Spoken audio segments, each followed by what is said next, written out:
este es el sonido que se escucha de la flauta.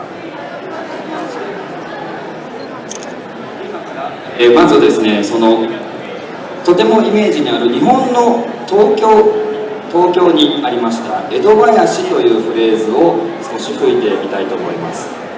Voy a tocar una pieza que se llama Edo Bayashi, que es una pieza muy popular de la ciudad de Tokio. 日本のお祭り、特に東京のお祭りではよく聴く曲の一つですので、もしかしたら皆さんが見たアニメの中でもこういうような笛の音が使われているものがあるかもしれません。 Es una melodía muy tradicional que se toca en las fiestas de Tokio, por lo que seguramente en algún anime hayáis escuchado una melodía similar a esta.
Ahí está.